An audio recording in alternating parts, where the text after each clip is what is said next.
PGA Nation. We are back. And it's been a minute. It's been a couple of weeks off.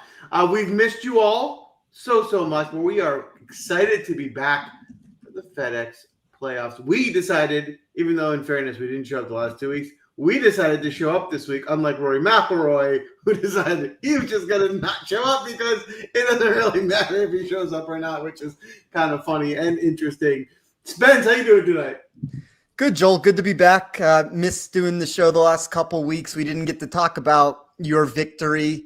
I guess that would be at the Open Championship, which I feel like historically you've done really well on a lot of those major championships. So credit for you. I'll let you talk about what you decided to do with the picks this week, but excited to be back. All right. Well, yes, I'm thrilled to have won at the U.S. Open. I know it sounds weird even saying that because it was so long ago, but I've been on vacation. We had a couple weeks off, but now we are back. So the order this week, audience, I'm going to let you guys go first. I feel bad for taking 2 weeks off. We weren't going to see you guys. So therefore, you come back. Audience, you get the first pick, giving you every chance to get back on the winner's board. And, of course, we brought in the big guns tonight. We brought in Dave to draft with us. Dave will be drafting second. Dave, how you doing tonight? Oh, I'm doing great. I'm so pumped to be here. Like you guys said, I had a great Open. Took last couple of weeks off as well, and so excited for this format. Right? I mean, it's changed a little bit now. You say Rory's off because does it really matter where you sit? You just got to be in the top 30. He's guaranteed. But excited to see how this plays out. And as always, the second leg of this is up here in the Northeast. So I love that they changed this around, and give us a chance up here, Joel, to sometimes see some good golf live. It's fun. And I think what's really interesting, I think, in my opinion, I wonder if you guys agree, this is actually the best week of the FedEx Draft for us. Yeah. For us, for the bettors, it's the fullest field. It's 69 golfers. Like, it's going to be, it's no cut still, but it's going to feel the most like a normal tournament. When you start getting into the 2 weeks after this, it's cut down so much. You can still play. There's going to be more of a ownership game than it's going to be a strategy game after this week. So this is the week. This is our main event in terms of the FedEx Playoff, which should be a lot of fun on that front. In case you're new tonight to the show, we are going to be drafting teams. We draft a 4-man team, like I was saying before, because I won. I picked the order. It's going to be audience first, Dave second, Spencer third. I chose to go last. We'll see how that pans out. I think my strategy, I'm pretty sure the guys who I want aren't going to last me at 4, so it's not going to work out anyway, but we shall see. I will give a reminder on how the draft works and how you can participate. If any of our regulars who could join weekly are back tonight and watching along, we will need a captain. So if anyone wants to volunteer to captain for team audience and be the person to kind of shepherd the picks through, that would be great. Step in the chat now. Let us know if you're willing to volunteer as captain. Before we get to that, we do have a course breakdown. So we put on our blue sage shoes. We're heading out to Memphis. Spence, what are you looking for at TPC Southwood this week? Yeah, I mean, I think at its core of this venue, it's an extremely straightforward par 70 property. You're going to hear this a million times, whether it's on a podcast, a written article. Ball striking is really what gets accentuated here. You can dive into the data. You see that 9 times out of the last 13 years when the tournament was held here. The winner ended up being the one that led the field in strokes gained tee to green. So, I think that's a very key statistic that you want to look for. You have narrow zoysia fairways. That helps to enhance that metric. Thick Bermuda rough. That's going to create that secondary penalty beyond just the 11 holes that feature water.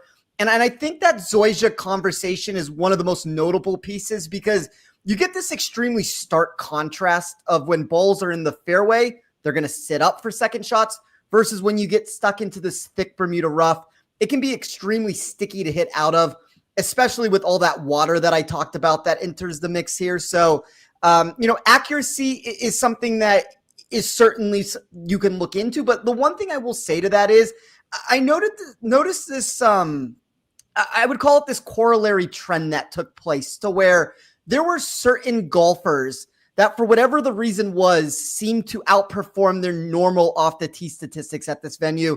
We'll talk about some of those names as this show goes on. I have 2 right off the very forefront of my brain right now that I will probably try to get to. But really what I want everybody to take away from that, just to kind of narrow this all the way down, is look for tee to green. Putting gets a little bit de-amplified for that reason, and it's just that enhancement of ball striking. And if you're looking for a proximity range, 125 to 200 is going to be that territory. Nearly 67% of second shots come from that distance. It's about 12% higher than we face on a weekly basis. Oh, all right. There you have it. How about you, Dave? Anything to add? Yeah, I mean, I'm with Spence on all that. It's an odd course. It's the narrowest fairways, just about on the PGA Tour, par 70, third smallest greens. So while putting it's an accentuated, the one thing in putting that probably is what I look at, and I want to see what you guys think, is it's Bermuda grass. So putting on Bermuda's a lot different at times, especially, down in the south. So I kind of look for putters that excel on that type of grass. So that's the only thing I would say with putting. Yeah, I'm with you. The smaller greens, we're not as focused on the strokes gained putting, but I am focused on the type of turf. Yeah, I think it's a really good. Go ahead, Ben. No, I was just going to say very quickly to add to that. Like I have a 10% weight in my model this week. And normally what I do is I'll take 30%. And it's just a strokes gain total from a dispersion standpoint. So what it's normally looking for is historically off the tee approach around the green putting. What have been the dispersion totals that you're looking for? So putting is always going to be 35 to 45% of that grade. For this go around, I took my 30% and I just looked at tee to green. But what I ended up doing is I took a separate 10% and I used that for my putting. And as Dave just talked about, that's for Bermuda putting, fast Bermuda putting. Yeah. The other thing that I ended up adding to the mix is I weighed this category. I called it opportunities created versus expected make percentage. That's something that I've talked about in the past at a course like Pebble Beach. I think any time that you get some of these smaller green complexes, I'm always trying to find the players that are going to give themselves the most opportunities to make putts. It doesn't mean that I necessarily want the best putters, but give me enough opportunities, and that typically is what breeds the scoring potential at these venues. Love it. Yeah. Oh, all right. There's the breakdown. There you have it. We do have a draft tonight. So as I promised, a quick recap of how the draft works. We're drafting 4 teams next out. So like your typical fantasy football draft. Audience, you'll be going first. So the way the audience makes a pick, anyone listening along can nominate a player. So it's the audience turn. Anyone in the chat, get on YouTube, get in the chat, and just drop someone you want. When that person is seconded, meaning a second person mentions the same golfer, that is the audience's pick. The one caveat here with our pick, our draft, is that you do have to stay within a DraftKings salary. So you can't just take all the best players. You need to make sure you can actually afford each player in your lineup. So audience, without further ado, with the first pick, you are on the clock. The first thing I'm going to ask is, I see Andrew and Hank. Andrew and Hank are our loyal listeners to the show. We appreciate you guys. Welcome back. Would either of you, while we wait for this pick to get finalized, be willing to step up as the audience captain, shepherd the audience along, kind of be the one that locks in each pick to ensure that we have a smooth draft tonight? You guys gave 2 obviously solid nominations already. We'll need for one of those to get finalized. As of right now, it looks like you guys are the only 2 participating. So anyone else interested in the audience draft, get involved, get in the chat. Let us know who you want to take for team audience in this draft. If not, Hank or Andrew, step up, finalize this first pick as we get the momentum of this draft going. As we wait, I'll go to you here, Spencer. If you were given the first pick, Spence, would Scotty be the no-brainer choice, or would you consider going a different direction? I'm going to hold back on my answer for a second, Joel, just because I do have a theory on this. I mean, not that it's going to be a super bold theory of what I think should be done, but I'd rather not influence the audience. Keeping his cards close to the chest. Interesting. Well, we'll see what Dave has to say. Dave, how about you? If you had the first pick here, would it be Scotty, or would you look to go in a different direction?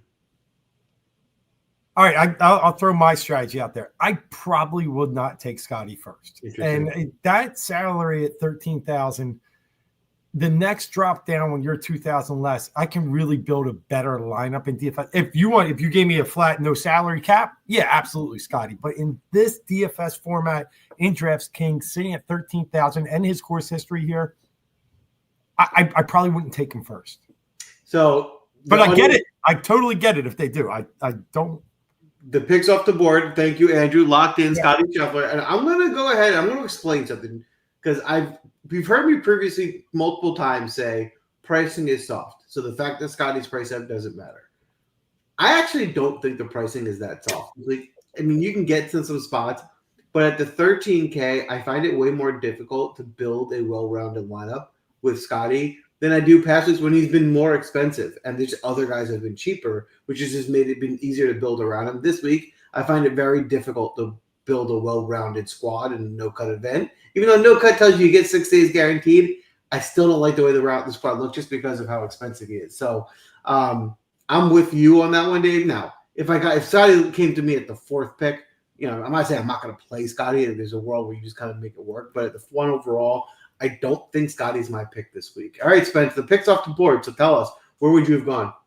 I would have taken Scotty Scheffler. I have a little bit of a differing take. I agree with both of you to where I think if you get into the $6,000 section, there are some concerns to be had with that group. It doesn't mean I can't find a name or two, but I feel like it's relatively soft in that 7,500 or less range. And a lot of the optimals inside of my model, like starting with Scotty Scheffler and kind of just pinpointing a lot of those lower $7,000 golfers. So I find no reason to ever really want to fade him at this point. I do think he's the cream of the crop in this tournament. And I always give this answer. It doesn't necessarily mean that the betting market is so indicative of everything, but forget the outright price for a second. Like, he's matched up against Xander. And I would make an argument that the guys beneath Xander might be equally as good as Xander for this. But even if we just look at Xander at the core of that, Scotty's like minus 400 against him in matchups for $2,000 more dollars. Like, I don't really mind jumping up to Scotty. I will say, though, if you don't start with Scotty,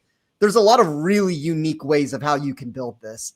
It's interesting. I think there's a lot of ways to go. It should be an interesting lineup building dilemma this week. But Scotty's off the board. And that doesn't mean I think it's a bad pick, because I think Scotty can easily go out and win the tournament. He's the best player in the world. It's just from a lineup construction standpoint, I'm going in a different direction. Dave, you didn't want Scotty. You didn't have the first pick. He's off the board. Now, with the second pick, where are you going? Yeah, I'm torn because you guys threw a few names out there already, but it was where I was going to land, so I'm not going to sway, even though I think there's a different way to build. But I am going to go Xander. I'm going to go the second guy off the board. His recent form has got me excited. Obviously, played well at the Scottish, played well at the Open.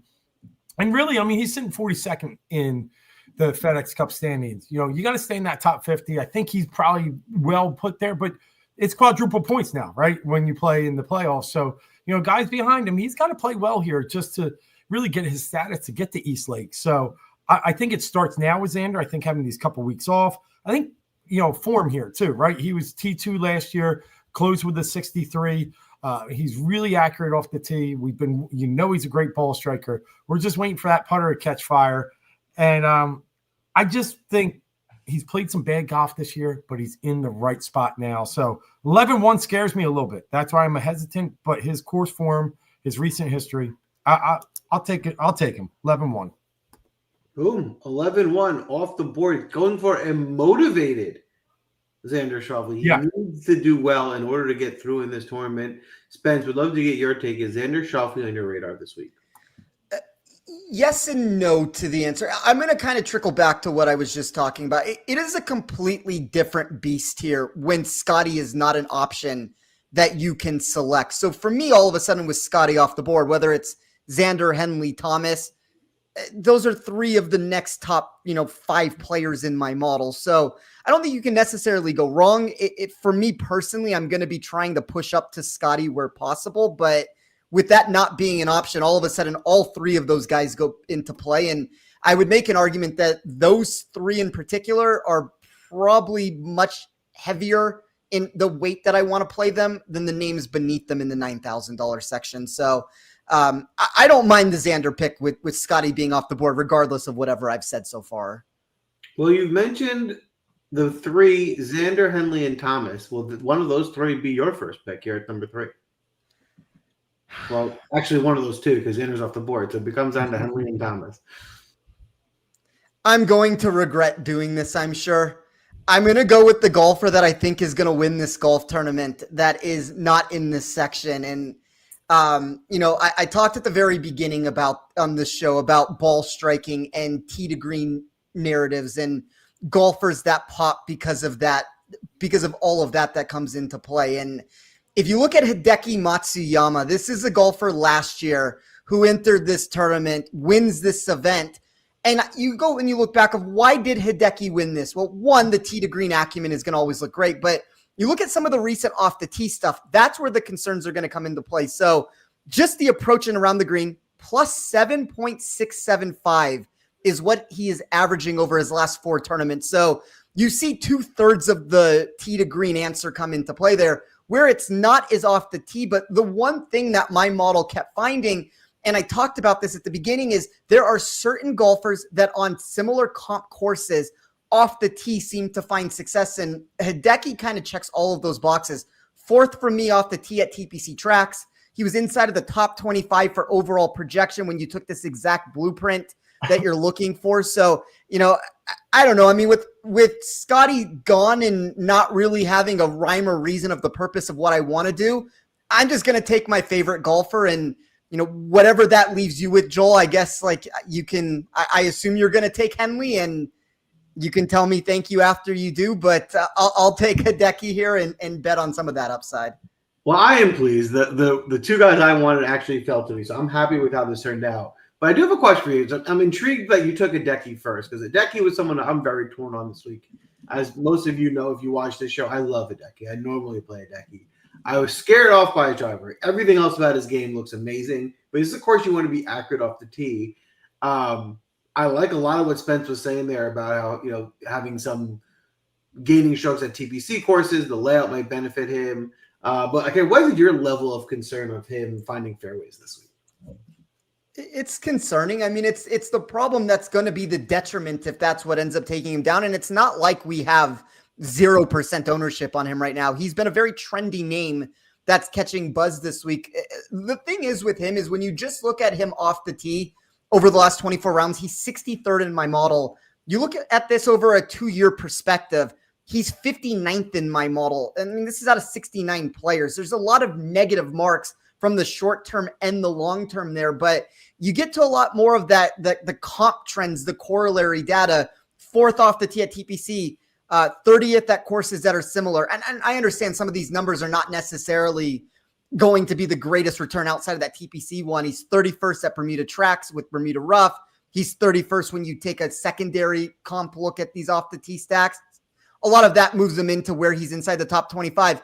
If you could tell me Hideki is going to be a top 25 driver this week, and I don't necessarily think that that's some foregone conclusion, but if he could be, well, all of a sudden, this is how Hideki wins a golf tournament. So I think the price is too cheap. I am never a fan of playing Hideki once he gets into that 9,900 or more range. I think you lose a lot of the upside there. This is kind of the perfect range between 78 and 88 where I'm always more willing to take shots with him. I like it. I think you've talked me into it. I'm probably going to be getting more Hideki exposure because I think there's a ton of upside and the price is certainly right on him this week. Dave. And I think you guys said it, but just he won there last year. Yeah. Yeah. So, yeah. He likes the course. He's a course loves fit. it. He's a horse for the course. That's absolute true. He certainly makes sense this week. All right. I got 2 here. I'm pleased the way this draft turned out for me. This is how I wanted my draft to start. I'm going to go ahead and take Russell Henley, and I'm going to take him. Go ahead. Can I guess on the second one? Yeah, do it. Victor Hovland. Yeah, I do like Hovland this week. He's up there, but he's not going to be the pick. All right, I'll give you the floor then. It's going to be someone who has given you 4 top 10s in a row. You want to guess? Matty Fitz? Fitzpatrick? Yeah, he was right there. I almost took him over Xander. He was 1 or 2 on my board. Yeah, I think Matty Fitz is the type of guy who's right now perfectly combining someone who should be a good course fit. He should, this layout should make sense for him, and perfect form. I mean, obviously no one's playing better. He's 4 top 10s in a row. He doesn't really have a weakness in his game, right? He's doing everything well. He's hitting the ball off the tee. He's putting well. For someone who's just playing that consistent, I probably would have preferred him in the lower 9K range. You're really paying, the right price for him, but that only really comes into play if you have Scotty. If you don't have Scotty, you can pretty much make the lineup work no matter what. So I can get Henley and Fitzpatrick here. I've still have plenty of money left to not even have to get into the 6K range. So, to touch on Henley, another guy, just a great course fit, right? He's going to find a lot of fairways, going to be super accurate with his irons, and he's playing like one of the best golfers on tour. The current form has been unreal. So give me 2 guys in great form who should be a good course fit this week in Memphis. Spence, you're up with your second pick. Would love to get your take on both Henley and Fitzpatrick here. It's a little bit of a different venue, but like I put Harbor Town as one of the courses that I looked at in my model this week, and everybody knows Fitzpatrick's affinity towards Harbor Town. Russell Henley was the very first name that I bet when the odds board opened. It's in that 30 to 33 to 1 range. It's going to be popular for DFS. Very understandable why. Kind of the perfect course fit for him in a lot of different ways when you run that data. Exactly. That's why I like that. That's where I'm going to have to be unique and find ways to make sure I just don't have too chalky of a lineup. But I do like this start. Dave, we'd love to get your take. Are you interested in either or both of Russell Henley and Matt Fitzpatrick? Oh, absolutely. Fitzpatrick was probably one on my board, and I thought he had a better chance to come back than Xander did. So that's kind of why I played it. I mean, Fitzpatrick, to the best part, you've named all what he's been doing lately, but he also leads the field in total strokes gained in the past 16 rounds. So, I mean, he's just played fantastic golf. This is the course that fits him. I just love his potential here. And just like Xander, he's got some work to do. He's 41st in the FedEx Cup standings. So he's got a little work to do. So I love that motivation. And Henley's just, he's a guy that, he hasn't played a ton, lately. But when he has played, he's been finishing. I think he's had 3 top 10s out of his last 4 starts. So I still do like Henley. Boom. All right. Picks endorsed. Spence, Hideki Matsuyama off the board. Plenty of money to spend. Where are you going with your second pick? I'm going to go with Corey Connors at 8,500. I'm kind of going to go with this approach right now of a flatter build for all the reasons of not being able to get Scotty. I kind of talked about this $8,000 range at the very beginning being a section that I keep finding myself gravitating towards, whether that is including with Scotty into a build or just building a little bit separately with it.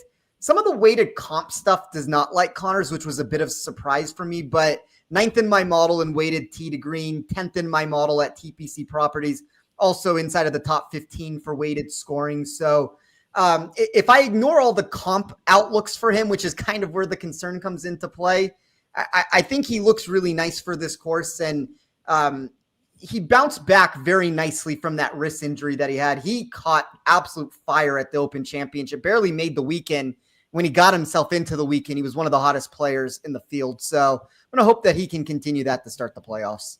I mean, he looked great earlier in the season. Was one of the best players on tour. Got hurt, slowed down a little bit, looked great the last time we teed it up. So you got to think he's healthy again and playing well. I like Corey Connors a lot too. I think, Corey Connors is a 8K golfer that carries a lot of upside. So I like the start of your draft. I think both, if I'm looking in the 8K range, Connors and Matsuyama are 2 of the guys that I prefer. Dave, we'd love to get your take on Corey Connors this week. Yeah, just a steady Eddie, right? Yeah, his performance at the Open was huge, and he's just someone who just never really lets a course bother him. I always see him just playing so well at the harder courses. So I like Connors, especially in more of a ball strikers type course, and that's what this is. So yeah, I like Connors a lot. He was high in my group, and now I'm crossing off a lot of my top names. So thanks. All right, Connors off the board. You got Xander Schauffele 11-1. You got about 7,800 per pick left. Where are you going to go with your second pick here, Dave? Yeah, I'm really torn at this one. I'm also trying to play where the audience doesn't come back and take one that I really like as well. So I got to be a little strategic here. I saw them throw a few names out there. So I'm going to do that. I'm going to take Daniel Berger here. He's been really good. Obviously, we all know at this course, 2 career wins here. He's the type. He's not trying to outbomb you, but he can hit fairways all day. Narrow fairways, he's fine. So I like Berger's salary. I like his form. I obviously like how he plays here, and just doing a little bit to get ahead of my competition. Boom. Strategic pick, getting ahead of team audience, stealing Daniel Berger. I always like Daniel Berger. I think he's a good course fit. You're getting him in the 7K range. Most recent form leaves some question marks, but sure. Long term, I think you could see, if Berger dials in this week, he certainly has some upside. So he'll definitely be in my player pool. Team audience, it looks like some nominations are already in. It looks like they might be finalized. Let's get those 2 picks finalized for you. While we wait, we'll go to you, Spencer. We'd love to get your take on Daniel Berger this week.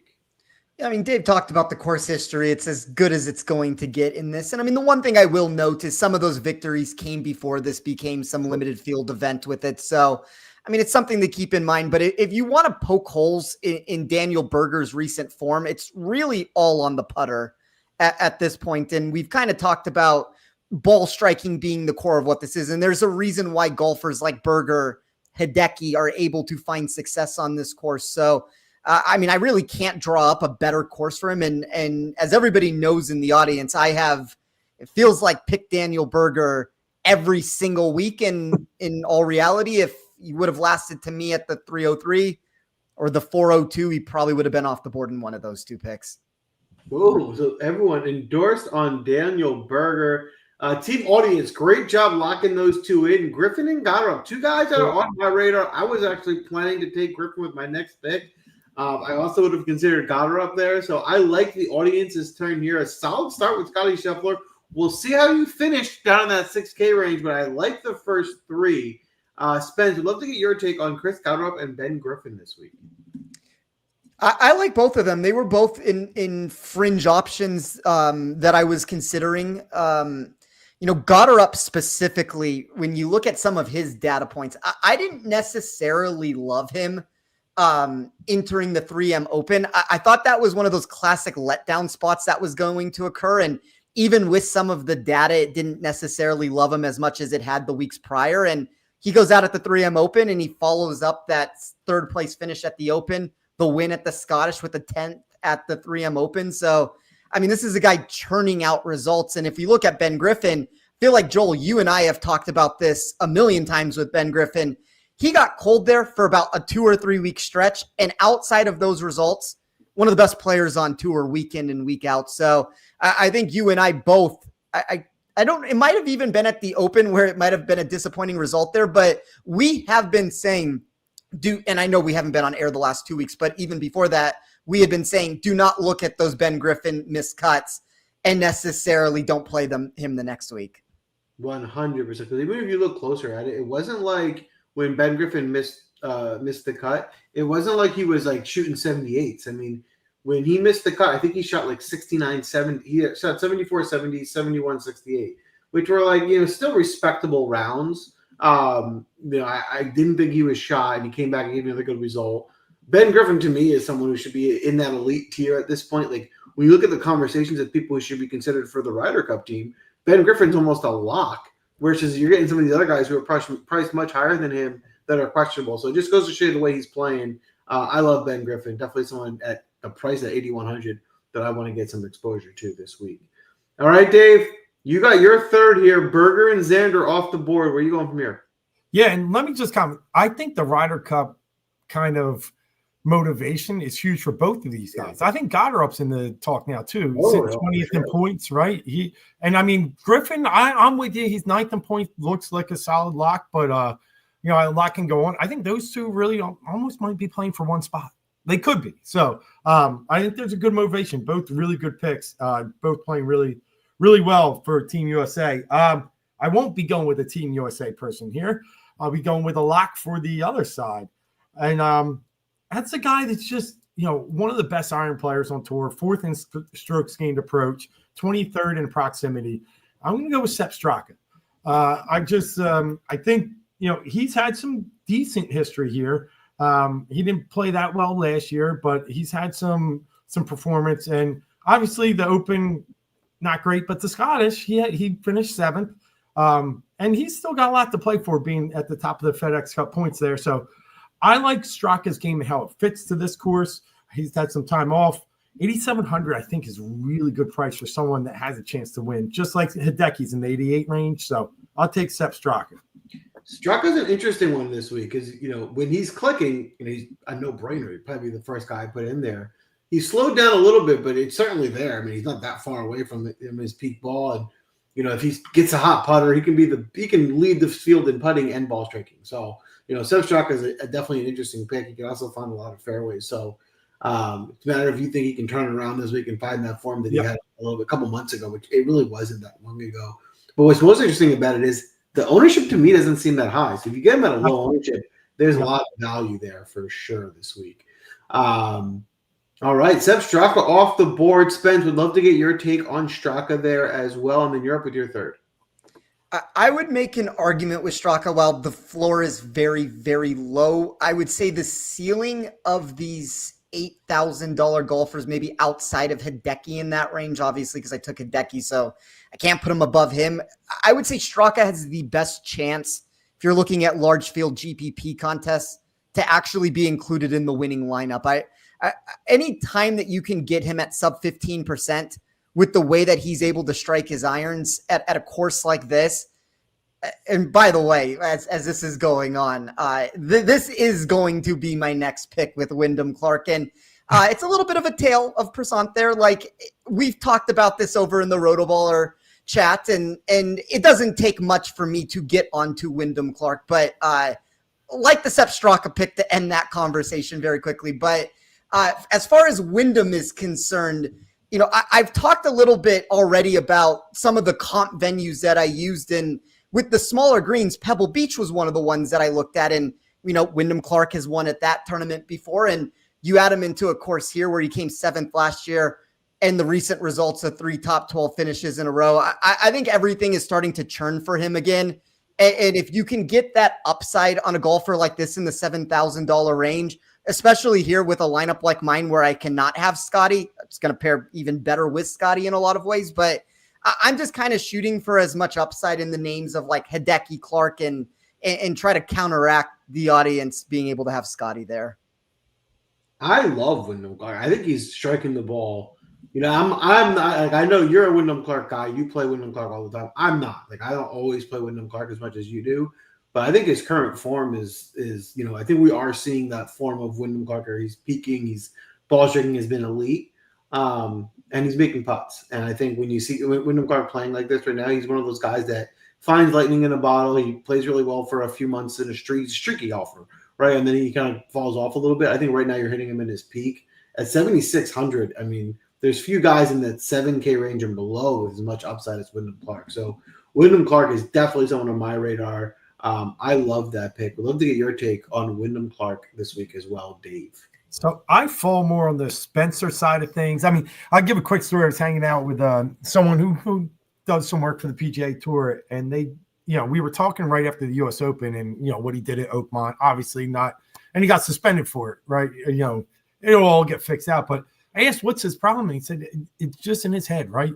And when he's out of his head, and that goes back to, you know, obviously the show on Netflix and getting the mental coach, but he seems to be out of his head, and he could have won the Open if he just didn't have the Bryson first round, right? Yeah, I think he was +5 after round 1 and played some of the best golf down the last 3 rounds. When he just can play freely, and it's looked like he's played that way in the past month now, he's top 5 golfer on this tour. He's a guy, like, do you take him on the Ryder Cup team now? I mean, he's ranked low, but I mean, if he comes down and posts a huge week this week at top 3 and another, he's got a lot to play for still, I think. So I love Wyndham Clark. The price is just way too good. I agree. Somebody's going to play themselves onto that Ryder Cup team between all these names that we've talked about. And, you know, Wyndham does have that bad habit, and it's the mental side of the game to where he implodes in round 1. He did it at the Olympics. Yep. He shot, I want to say, the worst round of the day. Like, he was around an 80-ish. I mean, don't quote me exactly on that, but he was near the very bottom of the leaderboard. The final 3 days of that tournament, he soars up the board and almost ends up medaling.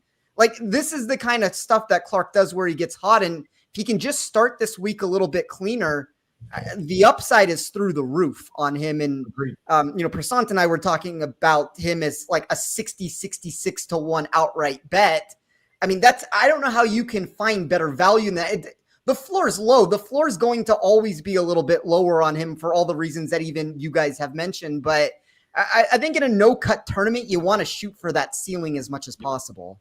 And I think back to even another point you made, a no-cut tournament makes his stock value a little bit higher because even if he implodes day 1, he's playing 4 days no matter what.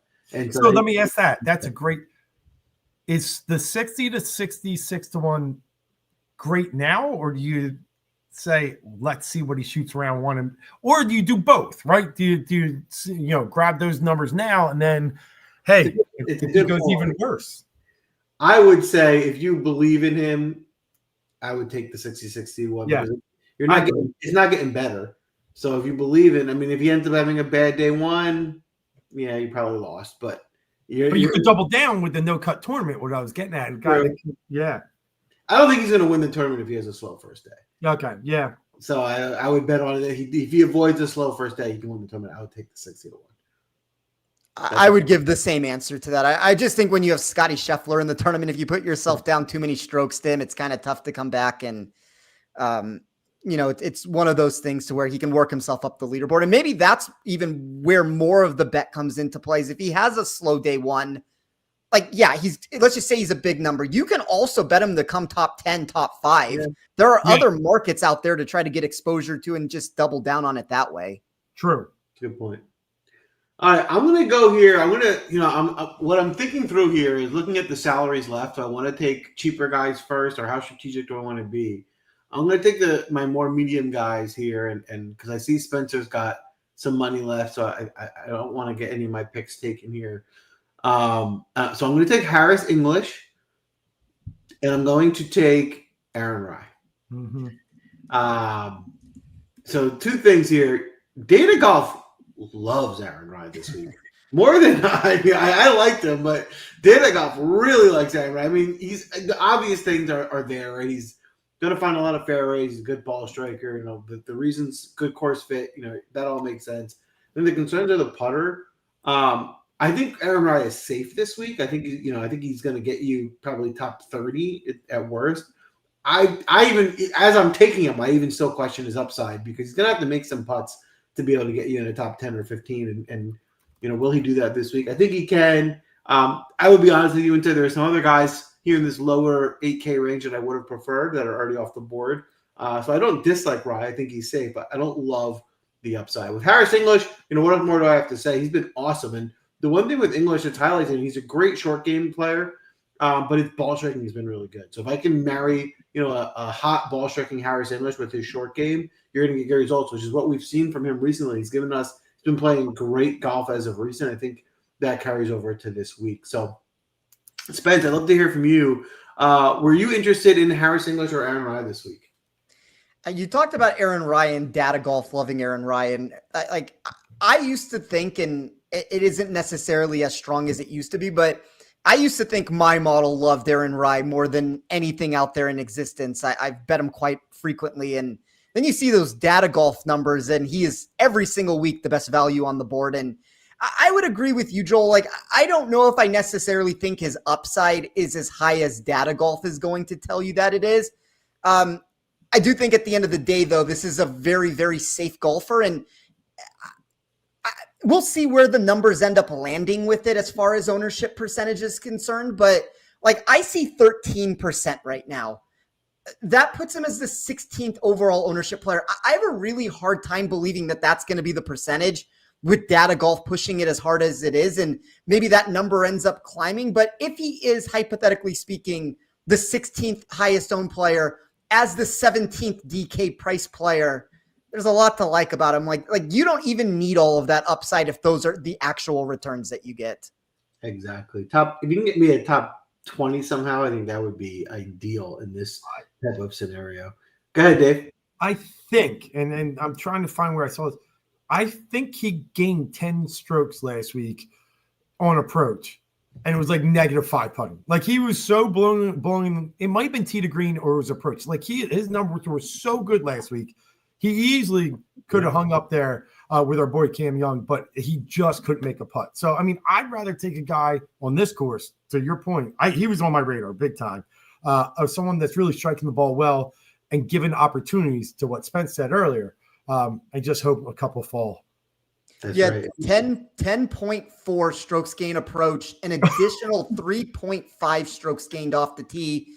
He lost 2.9 total with his around the green and putting. Yeah, unbelievable. 10. When I saw 10, I was wow. Yeah, that's ridiculous. That's just dialed in. So there you have it. Rai endorsed.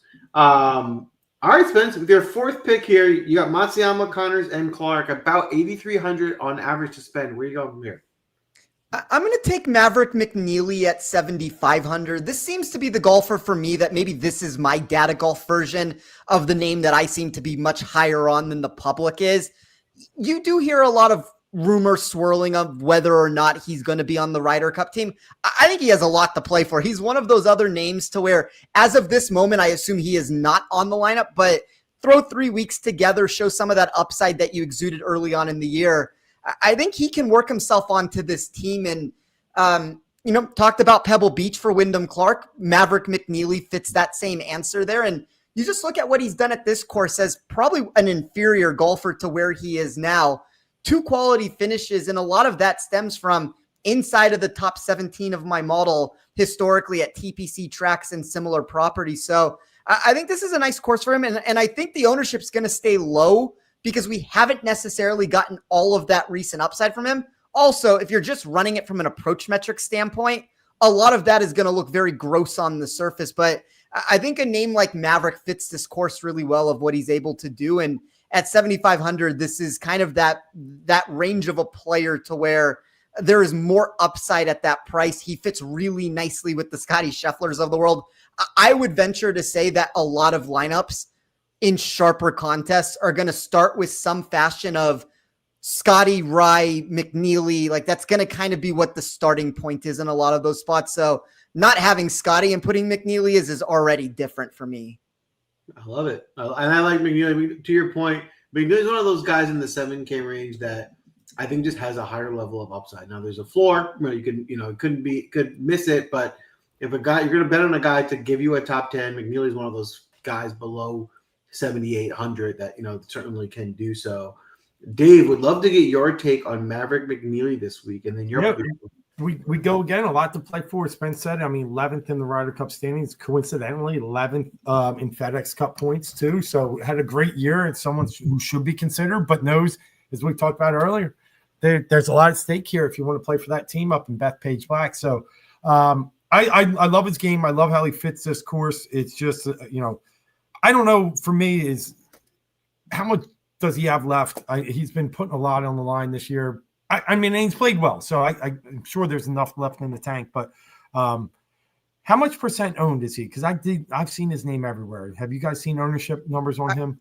I see 8% right now, which would place him as the 30th highest owned player. Great. Yeah, love it more just hearing that. So yeah, I like the pick a lot. Maverick McNeely is actually someone who could win this, but yeah, good pick. I guess I'm good. I'm up next. You're up. And I will tell you, I have probably a common theme to my first 3 picks, and the fourth one's going to fall right in there. And it's going to be JJ Spawn at 7,700, a guy in the 7,000s. I think he showed some chops sitting up there, at the Open, playing well after, so much that he's had on the line after winning the U.S. Open. He's a guy that's 8th in strokes gained approach. He's 33rd in proximity. He's played decently here. He had, I think, the 54-hole lead back in 2022 at this course. So he's had some course history. I think JJ had a couple of weeks off. He's ready to ramp it up over the next few. He's locked into the Ryder Cup team. So he's going to be playing well into October. So I like JJ Spawn and the way his game is settled in now and the way this course sets up for him. Boom, JJ Spawn. He's a guy I was on this week as well. I think you're right. I like the way this game looks, the form. He bounced back from winning the U.S. Open, and kind of still played well at some of these other majors. So I think that's a good pick. It's a good spot, and the price is right at 7,700. I think he's safe with a little bit of upside as well. Audience, the first pick is locked in. It looks like it looks like both are locked in. All right, Rose and Nick Taylor for team audience on this turn. Would love to get your take on the audience turn here, Dave. Are you interested in either one of Nick Taylor or Rose?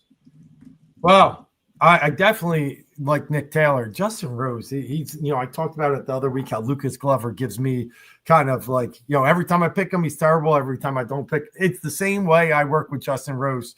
But the guy played well in his 2 tournaments, before coming back over here for the playoffs, 6th and 16th at the Scottish and Open. So the form's starting to turn back in. So I could see value there. It's a good price at 6,900 in the under 7K. So you can easily fit that in with Scotty. So I dig it, but Nick Taylor's always on my radar. He's just a guy. He's just solid. I think his floor is really low. I mean, really high, and his ceiling probably isn't super high, but he's going to give you a top 30. I just feel so. I like both picks.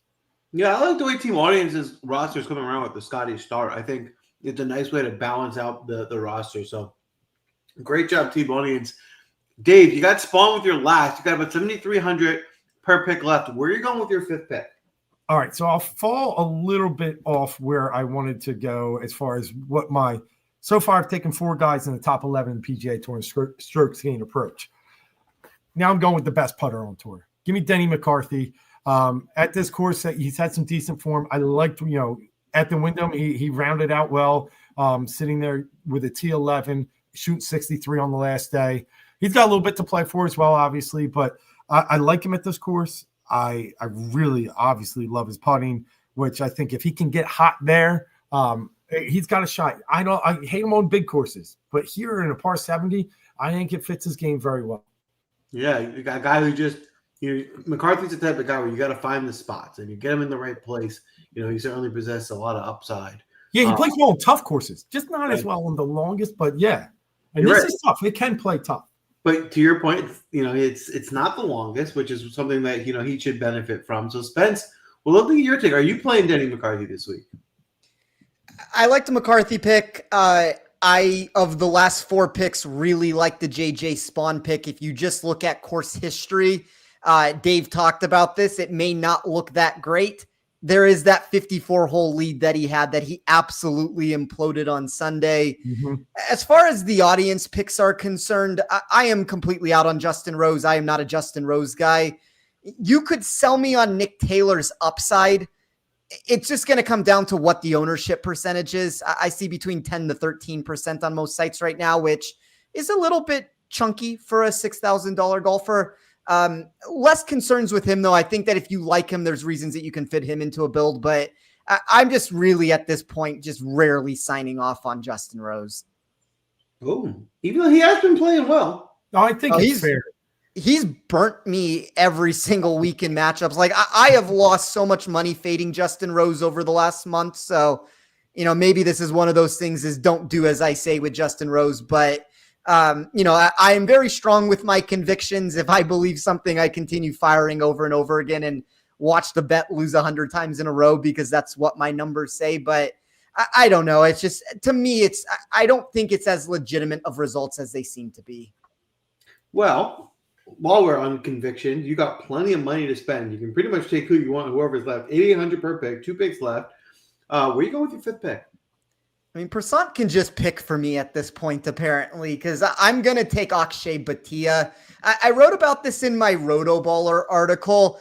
I talked about if you're looking for the upside versus safety, I think the safer return will always come into play on POA greens, and that's not what we have here with Bermuda, but there has been an upside if you really dive into that profile for him on Bermuda courses to where, yes, there have been some results that have not been as great. There have also been results that he has strung together that have given you some of those high-end returns that you would want to see. So I think at $7,000 here, this is kind of the ultimate buy low spot that you're getting with him on a player that's going to check all of those tee to green boxes that I'm looking for of his recent play. And really the one thing that's holding him back is a lot of the around the green stuff. And I'm more than okay to take a shot with him at $7,000 and 8% ownership. Like for me at this moment, if I just run it by who is the most mispriced player in my model, and I guess I'll throw out the other name just because Dave mentioned him a second ago, and I'm not going to take him with my last pick. It would be Lucas Glover would be the second most mispriced. Mm-hmm. The most mispriced by quite a large margin in my sheet is Akshay. I'm going to take over here because I'm laughing because my question was about to be, who would you take in that range, Lucas Glover or Akshay? And so the one guy was Lucas Glover, which is who I was thinking. And it's also who I'm taking with my next pick. So therefore, that's why I was thinking it. But yeah, no, I think Akshay, to all the points you made, makes a lot of sense. I think when you're looking for value at only $7K, obviously I like Glover here too. I like the course history for Glover, the course fit. But, I think Spencer makes a good point. If you're looking for someone to be different, lower ownership, will maybe possess a similar type of upside, I think that's where you get Akshay. I think either way, depends what you're looking to accomplish with the lineup. It could be an interesting strategy. And then with my last pick, 6,600, you could probably guess who it's going to be down there. It's my boy Andrew Novak with the last pick here. I'll be honest with you, I don't love Novak this week. I just don't love the 6K range. And if there's one guy I'm going to dive down to in there, I'm going to go with the guy who I think is the best golfer. I think Novak's the guy that's being considered for the Ryder Cup team. Right? There's no one else in the 6K range being considered for the Ryder Cup team. So I think he's just a better player than the price he's being given. The course fit isn't bad. He's accurate. He's good around the green. I think he could do well here, and he has some upside. So at 6,600, if I have to dive down to the 6K range, Andrew Novak is the guy I want to do it with. Dave, we'd love to get your take on Lucas Glover and Andrew Novak this week. Yeah, let me give one quick one to Akshay. It's one of the guys I just love to take every week. There's just something about him. He's always just in that range where he just seems always valuable. And he's a guy, again, we said here, he's tied with Russell Henley with strokes gained approach, 14th overall. When he needs to, he loves to play that mini driver or some long iron off the tee, which he can do a lot this week. He can be accurate if he wants to. And that's this type of course I think fits up really well, even for a left-hander that likes to shape the ball. So I think Akshay is a great pick. Lucas Glover's on my radar, but thank you for taking him. I just can't. But again, a guy that has had history here, top 25 in strokes and approach, someone who always needs to win some money. He has motivation to play well. Andrew Novak's just and another one that you just love to be. He just finds his way in competition when he's in the 6,000, low 7,000 range. He's one of those guys that can win you DFS tournaments all the time. I mean, he had that great stretch early in the season. So I like Novak. I like all three picks. Out of all of them, Akshay is probably the one that I really want. Ooh, all right. Akshay is a steal confirmed. Spence, I got to assume you're taking JT here, but correct me if I'm wrong. I am going to take Justin Thomas.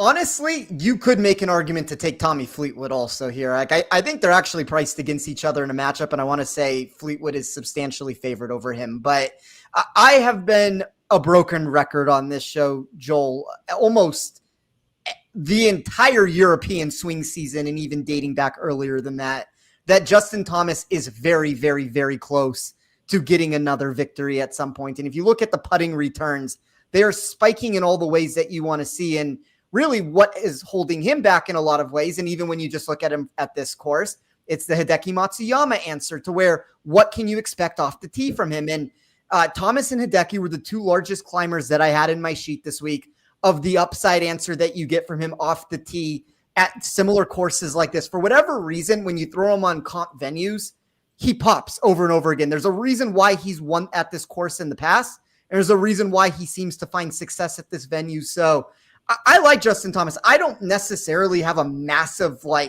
opinion between Xander, him, and Henley. My hope was that once Scotty was off the board, that I was just going to take the leftover of whatever was left between those three and kind of figure out how to maneuver a lineup from there with it. And if worst came to worse, and Joel, you ended up just going completely rogue and going to $10,000 golfers, which I thought was a real possibility, probably would have landed on Fleetwood in that spot. But I like Thomas's upside, and it kind of goes back to what it's a little bit different here than what I've talked about with a Wyndham Clark or a Batia. When you have a $7,000 golfer, you really just need one quality day from them for them to pay off their price tag.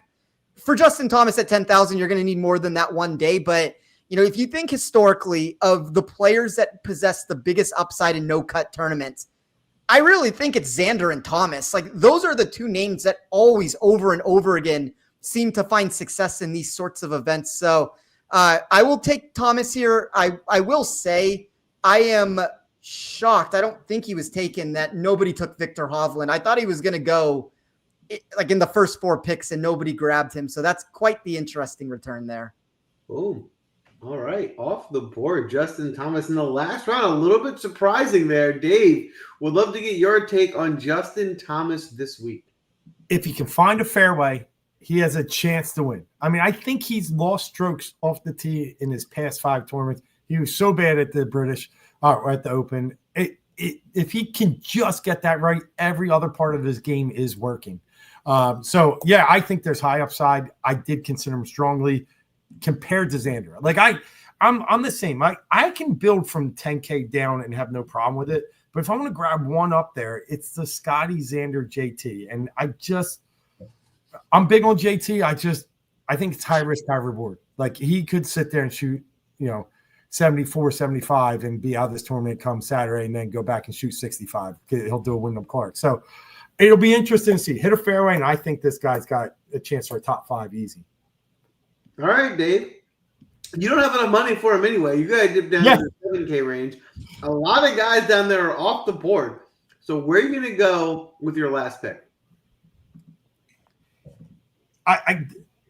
Again, Akshay was there. I thought maybe I had a chance at 7K. I could dip down a little lower. There's a few guys I like that I know the audience will look at. One of them I'll just throw out. I kind of like Minwoo this week because he just has to do it.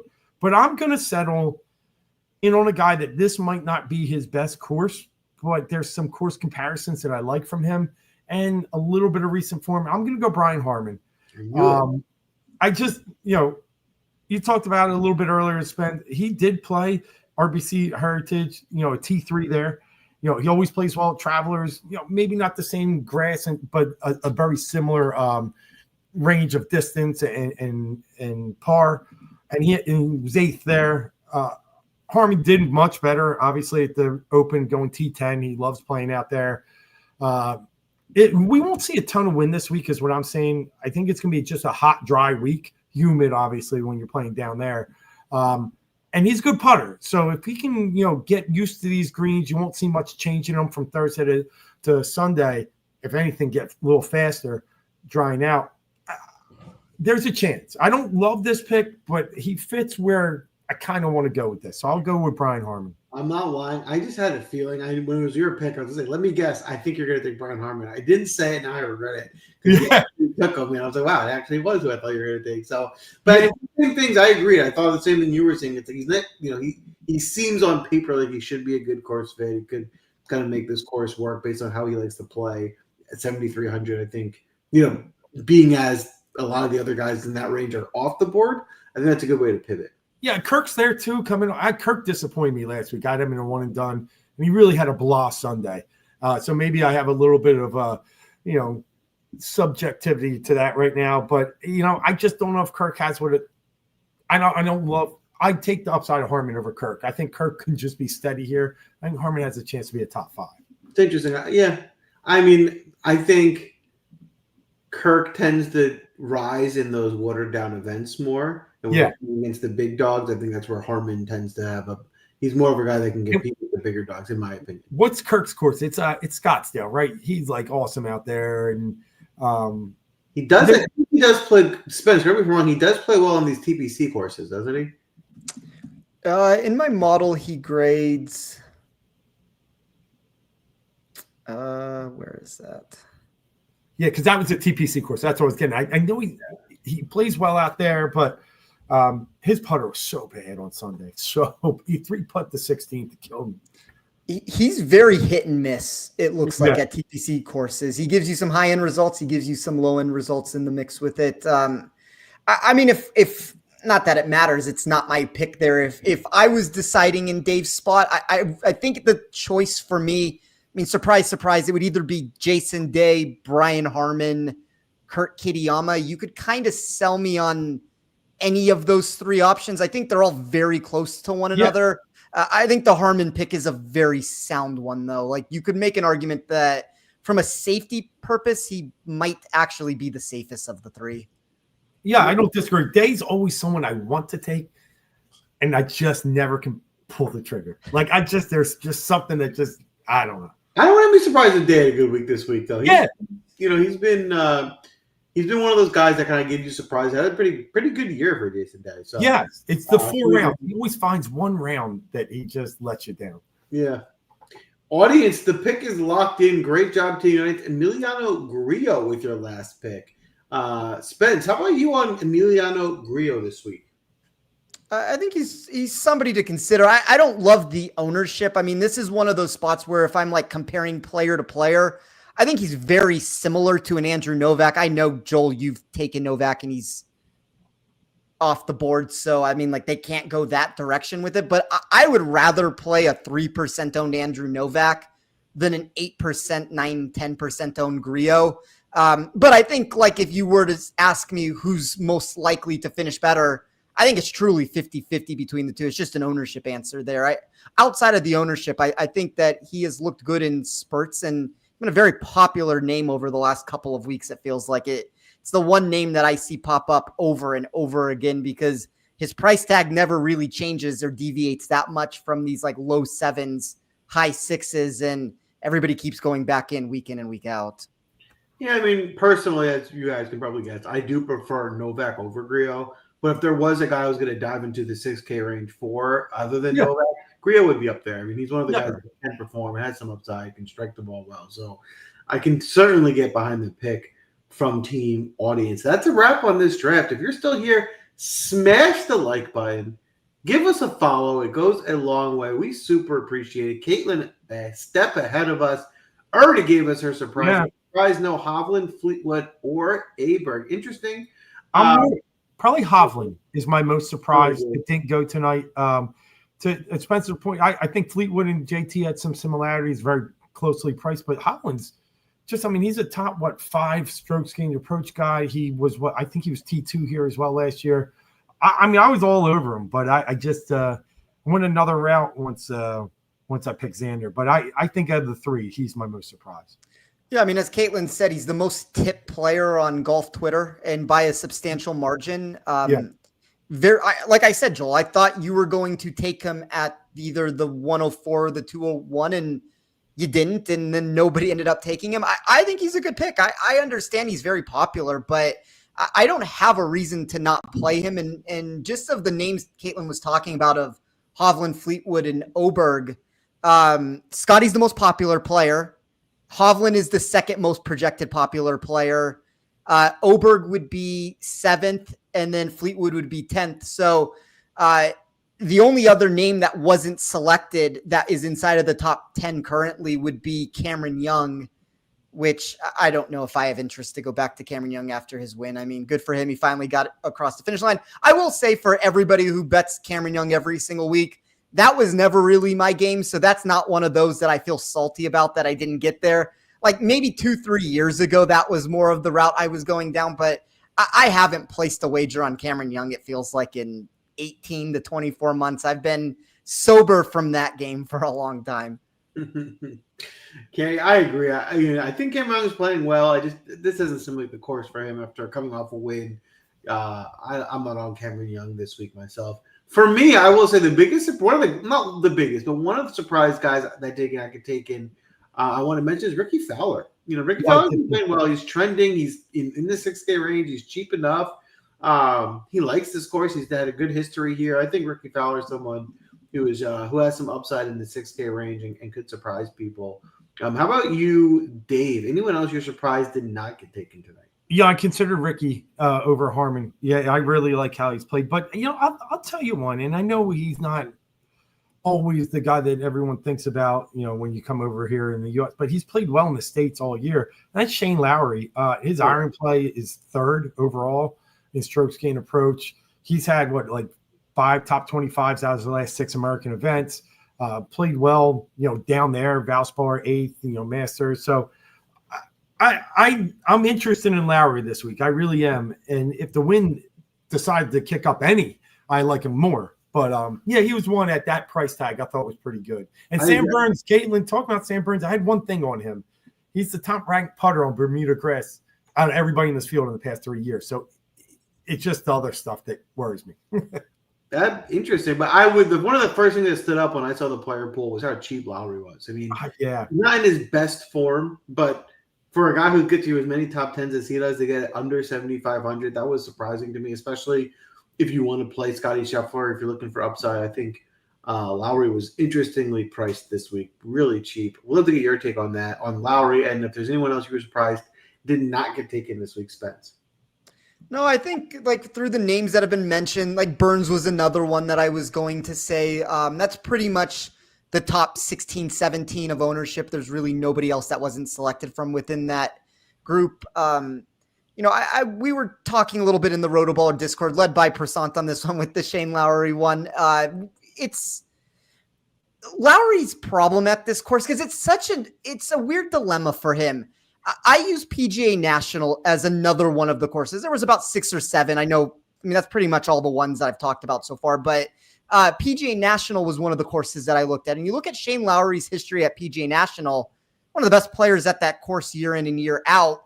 I don't know why he hasn't been able to find success here. If you really dive into the data, a lot of it comes down to his lack of an ability to spike with the putter, which, I mean, in reality, if you're going to tell me there's one statistic for him that's holding him back, I would rather it be the putter here. It's kind of the whole Hideki answer. Like, if you just throw everything else together and you putt well for 1 week, all of a sudden you compete and you top 5 of the tournament. So I like Lowry. I don't necessarily love the ownership. I see him trickling up maybe because of those ball striking answers that we've gotten recently, but surprised he wasn't taken on this show for sure. It's too cheap of a price tag at the bare minimum of this.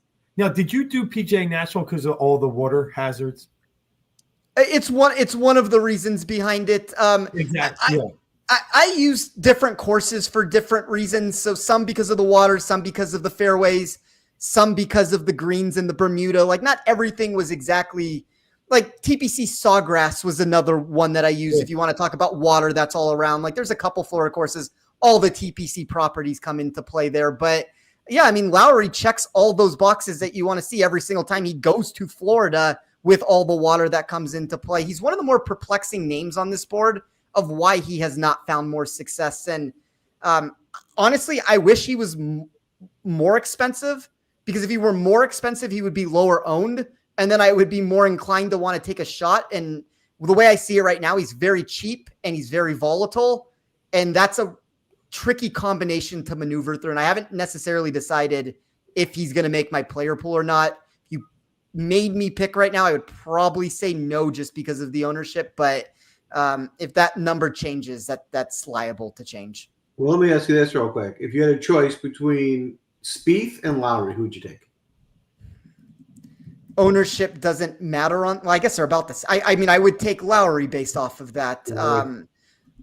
They're about the same ownership. I see them within like 1% or 2. I think Lowry has more potential at this course, even though you look at Spieth's history here, it's pretty much like miss a cutter come top 12. I just don't know exactly where Spieth is currently at with his game. He had that wrist problem. He came back at the Open, which is, Opens are very good courses for him. Like, that 40th place doesn't necessarily move the needle for me one way or another. And he looked fine last week, 31st place finish at that course, but I think I'd rather take the upside gamble on Lowry there. I think I agree. I agree with you on that one for sure. All right.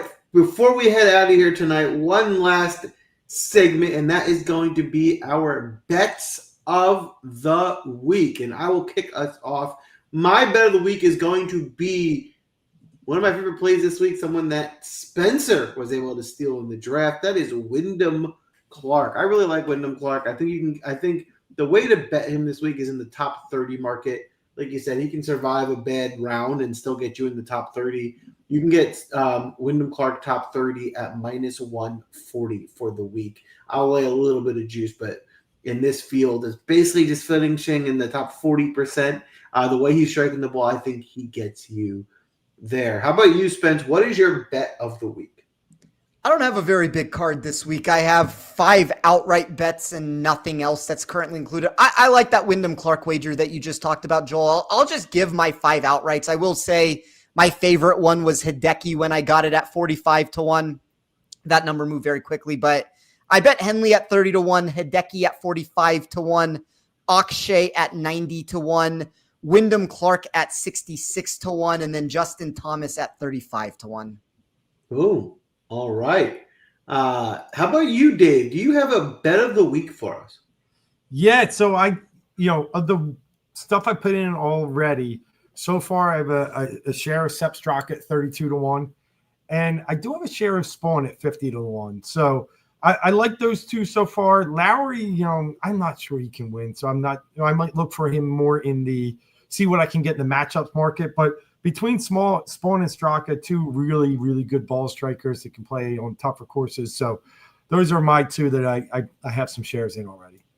Boom. All right. That's a wrap for this week. The FedEx playoff underway. It should be fun, but it's kind of like the end of our season from a DFS angle. It'll be hard to play in this playoff after this week, but we have some money to make this week. Have some fun. Of course, we will crown a new king of the draft next week, and Dave D thrown me as the current king of the channel, coming back a few weeks from the Open. We wish you luck. Dave, thank you so much for coming on and drafting with us tonight. It is always a pleasure when we get you on the show. And of course, if you're listening along when Dave comes on, you will make some more money that week. If you don't already, make sure you are following Dave at D Gloeck. Dave, where else can everyone find you this week? Yeah, I'll be live on X, the Twitter platform, tweeting all about my Phillies probably and getting ready for some football as the Eagles kick off their preseason on Thursday night with the Bengals coming to town. And we'll also be talking some golf. And then, I've always got a little site, bellringersports.com. So, reach out. I'd love to connect. And first off, or last, I have a blast. So I appreciate you guys. Have a fun time. And I think we got a lot to talk about and got a lot in tonight. And I wish all the audience the best of luck.